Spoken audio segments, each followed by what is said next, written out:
Attention famille, voici un jeune qui a volé le totem de son ami. Voilà toute sa famille qui est en train de l'attaquer mystiquement.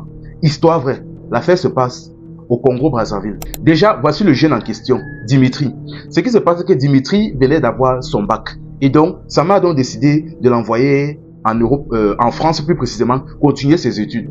Elle a donc bataillé et elle a donc accumulé suffisamment de fonds pour lancer les démarches. Et tout s'est bien passé. Dimitri a réussi à avoir un visa. Mais quelques jours donc avant son voyage, sa maman a pris une pièce de 100 francs. Elle s'est mise à réciter des incantations bizarres sur cette pièce.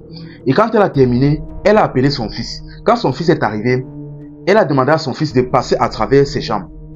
Son fils s'est donc mis à genoux, il s'est mis à ramper et a traversé ses jambes. Et pendant qu'il traversait, elle continuait à réciter d'autres incantations, ainsi de suite. Et dès qu'elle a terminé, elle a donné la pièce à son fils. Elle a dit, mon fils, la pièce là, à partir du moment où tu vas arriver en France, mets ça dans ta poche. Je dis bien, mets ça dans ta poche. Je précise même une poche qui a la fermeture. La pièce va t'amener la chance tout au long de ta vie. C'est-à-dire, à partir du moment où tu vas commencer à travailler, tout va bien se passer pour toi. Tu vas devenir de plus en plus riche et tu vas mettre à l'aise toute la famille. Il a pris la pièce, il a remercié sa mère. Et le jour est donc venu, il a voyagé. Dès qu'il a voyagé, donc, il est arrivé donc à l'étranger et il a commencé à fréquenter. Mais l'année maintenant donc qui a suivi, un de ses amis donc qui avait échoué à son bac l'année passée, a réussi à l'avoir l'année qui a suivi. Et comme il a réussi, sa famille aussi a décidé de l'envoyer lui aussi en France pour étudier. Mais malheureusement, il n'avait personne pour l'accueillir là-bas. Ils se sont donc rappelés qu'un de ses amis était là-bas. Ils ont commencé à discuter avec la famille, ils se sont entendus. Et Dimitri aussi de son côté là-bas a accepté de le recevoir. Tout s'est bien passé, les démarches se sont bien passées. Et il est arrivé. Une fois arrivé, il a commencé à vivre avec Dimitri. Et vu que Dimitri avait déjà passé un an là-bas, sa vie était déjà assez avancée. Tout s'est passé bien pour lui. Tellement qu'à un moment donné, il a terminé ses études et il a commencé à travailler. Mais chose bizarre est que il venait à peine de commencer le travail, mais tout s'est passé bien pour lui. En fait, tout s'est passé trop bien pour lui. Il s'est mis à payer, déjà de un, il s'est mis à payer de nouveaux vêtements, de nouveaux accessoires, il s'est payé une nouvelle voiture et du jour au lendemain, un nouvel appartement. Il ne louait pas, il a payé un nouvel appartement. Son ami le regardait comme ça, il a commencé à se poser des questions. Il s'est approché de lui, il a dit que, mais gars, Dimitri, c'est comment?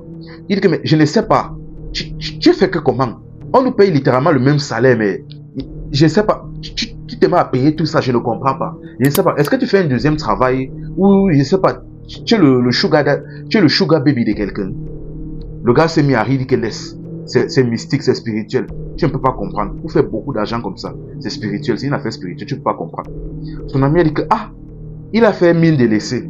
Mais les jours ont suivi, il a commencé à l'harceler, lui poser les questions, ceci, cela. En ayant eu marre maintenant, donc, Dimitri a finalement cédé et il a expliqué à son ami que, regarde, tu vois cette pièce de 100 francs. Cette pièce m'a été offerte par ma maman avant que je ne voyage pour venir ici en France. Et ce qui se passe, c'est que c'est cette pièce qui m'amène beaucoup de chance. À chaque fois que je touche un salaire, elle la multiplie. Ça m'amène de la chance, de la prospérité. C'est pour ça que tu me vois là, on touche presque le même salaire, mais je construis tout ce que tu vois là. Quand il a vu ça, il était stupéfait. Il a entendu ça, il était stupéfait et étonné. Et il lui dit, ma maman m'a toujours dit de toujours marcher avec cette pièce. Il a dit que j'ai compris. Quelques jours plus tard, donc, il était temps pour lui d'aménager dans son nouvel appartement. Il a donc décidé donc d'amener son ami avec lui. Ils ont vécu ensemble dans cet appartement. Sauf qu'un jour, quand il dormait, il s'est réveillé, il n'a plus vu sa pièce au chevet de son lit où il avait l'habitude de le déposer. Là, il s'est mis en colère, il a appelé son ami. Il a donc appelé son ami. Ils se sont mis à se gâter. Ils se sont disputés. Et à un moment donné, Dimitri est sorti de la maison en colère. Il est parti au travail. Pendant ce temps, maintenant, son ami, ayant peur des répercussions ou que peut-être son ami va traiter quelque chose avec sa mère, il est donc parti donc consulter un marabout. Il a expliqué sa situation au marabout et il a demandé au marabout de frapper son ami afin qu'il ne revienne pas de son travail. Il a donc demandé au marabout de frapper son ami afin qu'il ne rentre jamais pour réclamer son totem. Le marabout a dit que j'ai compris et il a fait une incantation. Maintenant, Dimitri de son côté maintenant, il est monté dans son véhicule pour rentrer à la maison. Sauf qu'en rentrant, il a fait un accident et il est décédé. Et quelques temps plus tard donc, la mère donc de Dimitri a reçu la nouvelle au pays que son fils venait de décéder. Bien qu'attristée, elle a dit ok, elle a compris. Bon, elle maintenant de son côté, vu que son fils était décédé, il n'y avait plus rien à faire. Elle de son côté, elle est restée là, elle attendait que la pièce revienne vers elle. Parce que vous devez comprendre que, généralement dans ce genre de situation, lorsque la personne en question qui détient le totem décède, le totem est censé revenir mystiquement dans la famille de la personne en question. Donc, la maman, elle, de son côté, donc, attendait que le totem revienne. Sauf qu'elle reste là, 1 jour, 2 jours, 3 jours, 1 semaine, presque 1 mois. Ça ne revient toujours pas. Là, elle comprend donc qu'il y a un problème. Elle comprend une fois que son fils n'est pas décédé d'une cause naturelle, que quelque chose a dû se passer. Elle est d'abord partie donc dans le noir, si vous comprenez ce que je vais dire, fait quelques incantations, fait des recherches mystiques. Et elle a découvert ce qui s'était passé. Car en réalité, c'est son ami qui l'a jeté un sort pour qu'il décède, afin de pouvoir subtiliser sa pièce et l'utiliser comme il voulait. Et son ami en question est parti voir un marabout pour travailler la pièce là, pour que ça ne rentre pas dans la famille. La mère a compris ça, elle est très en colère. Elle a réussi à avoir le numéro de son ami, de l'ami de son fils en France. Elle a appelé. Elle lui a dit, pardon, je sais ce que tu as fait, mais il n'y a pas de problème, le mal est déjà fait, mais rends la pièce là, rends le totem de notre famille. Le gars dit que, pardon, je ne sais pas de quoi tu parles. Il s'est mis à nier. Dit, pardon, je ne sais pas de quoi tu parles. Pardon, excusez ma fille. Ceci, cela. Elle lui a répété, rends le totem de ma famille. Il ne voulait rien comprendre. Finalement, elle a dit que, ok. De toute façon, la pièce lui amenait de la chance et de la prospérité. Il n'était pas prêt à la céder. La maman, donc, de son défunt ami a dit, ok, il n'y a pas de problème. Mais, comme tu veux tenter le diable là, non, tu vas confirmer. Vu que c'était le meilleur ami de son défunt fils, elle est donc d'abord partie voir la famille de l'ami de son fils en question, de son défunt fils en question. Elle leur a expliqué la situation, dit ce que son fils avait fait et qu'elle ne lui en tenait pas rigueur, mais le problème est qu'il refusait de rendre le totem de sa famille. Sa famille a dit qu'ils ont compris.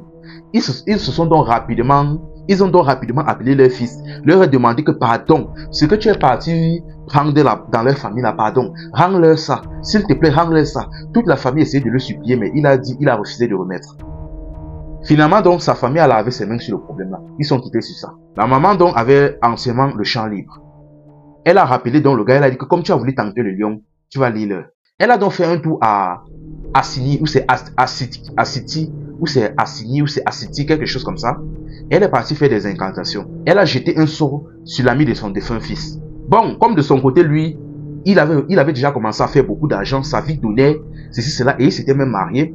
Un jour donc, il est monté dans son véhicule avec sa femme. Il conduisait et à un moment donné, le tonnerre a frappé le véhicule. Les secours sont arrivés. Malheureusement, il était décédé dans le véhicule. Mais la femme était intacte, elle n'avait eu aucun problème. Elle aussi, elle s'est enquérie de la situation. Elle a dit, mais comment c'est possible? Le tonnerre a frappé la voiture, ils étaient à deux dans la voiture. Le tonnerre a frappé la voiture. Mais comment ça se fait que c'est lui seul qui est touché et c'est lui seul qui décède? Ça n'avait pas de sens. Et donc, comme il est décédé là donc, la pièce donc a disparu mystiquement et c'est revenu dans la famille de la mère donc de son défunt ami. La pièce est revenue donc dans la famille. Bon, ce que je dis va vous énerver, mais d'une certaine manière, il est lui-même responsable de ce qui lui est arrivé. On ne confie pas des secrets à n'importe qui. Je dis bien, on ne confie pas ses secrets à n'importe qui, même si c'est qui, même si c'est ton meilleur ami, comme on ne confie pas ses secrets à n'importe qui. Et parfois même, il y a des secrets même qui ne devraient même pas être annoncés ou dit à qui que ce soit. Peu importe la personne, il y a des secrets qui ne devraient même pas sortir de vos bouches. Par simple convoitise, il est parti frapper son ami mystiquement pour subtiliser le totem de sa famille. Ah, franchement, la famille. Tout ce qui compte sur des totems, sur des objets mystiques, pour prospérer là. Pardon, arrêtez ça. Arrêtez ça. Généralement, ce sont des choses à double tranchant. Arrêtez ça. Vous gagnez de l'argent, mais vous ne savez pas ce qui est subtilisé sur vous en contrepartie. L'argent là ne vient pas comme ça. Le diable ne peut rien te donner gratuitement. Enfin bref, la famille, Dieu vous aime. Demandez tout à Dieu. C'est lui qui va vous donner tout ce que vous voulez sans contrepartie. Enfin bref, la famille, c'était info et amusement. Ici, on s'informe et on s'amuse.